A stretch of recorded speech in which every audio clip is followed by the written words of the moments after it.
Hyundai Motor has announced the start of production for the Kona Electric at its Czech production plant. Production will start at the beginning of March 2020.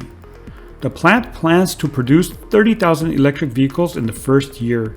By producing the fully electric compact SUV in Europe, Hyundai is demonstrating its commitment to the European market.